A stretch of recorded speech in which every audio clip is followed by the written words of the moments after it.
Hey, have you ever realized something crazy? Just 5 years ago, when people talked about electric cars, one name popped up: Tesla. Cool, futuristic, expensive, and that's it. It felt like tech from another planet. But fast forward to today, look around the streets. EVs are everywhere. BYD, MG, NIO, Xpeng, Chery, they're flooding the roads. And guess what? They're all from China. This isn't a catching up story, it's an overtake story. By the end of 2023, BYD officially surpassed Tesla as the world's largest pure EV manufacturer. Crazy, right?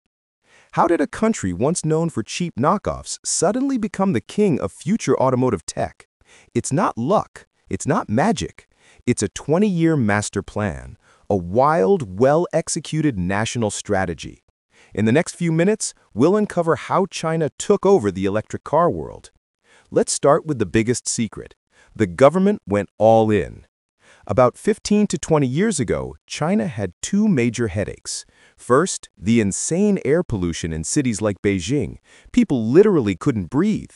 Second, they wanted to become an automotive giant, but were way behind in gasoline engine tech. Japan, Germany, and the US had been perfecting that stuff for a century. So what did China do?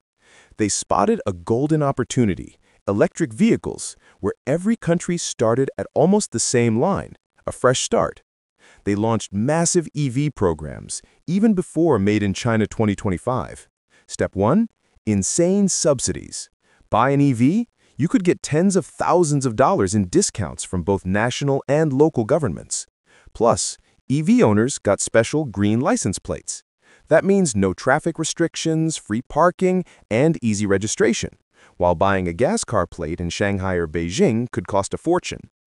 Then they built charging stations like crazy. Now, China has more public chargers than the rest of the world combined. They even pioneered battery swapping. Drive in, swap your battery, and boom, full in 3 minutes. That's how they built a full ecosystem. Next secret.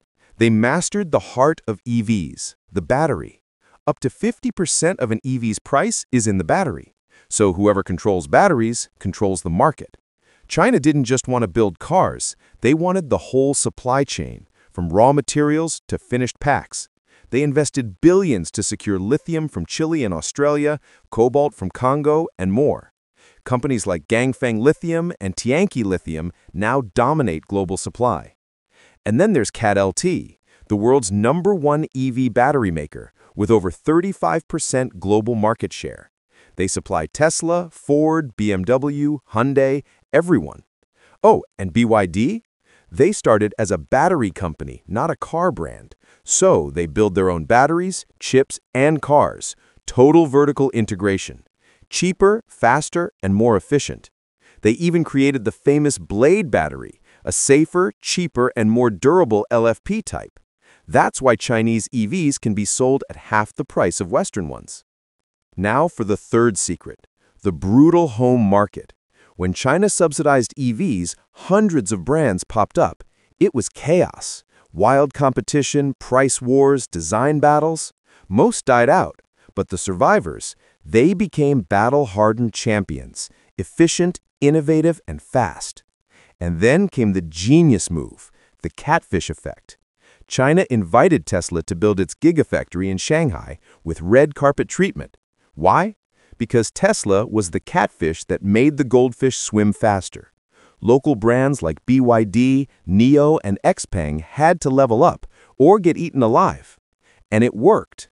Now those same brands are taking over the world, Europe, Southeast Asia, Latin America, offering cars that are too good to be true. Take the MG4 EV, stylish, tech-packed, half the price of its Western rivals, or the BYD Seal, head-to-head with Tesla Model 3, but way cheaper.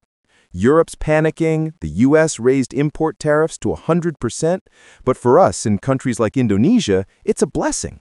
More options, better tech, cheaper prices. So yeah, China didn't just join the EV race, they rewrote the rules. Government support, battery dominance, a brutal home market, and a bold long-term vision.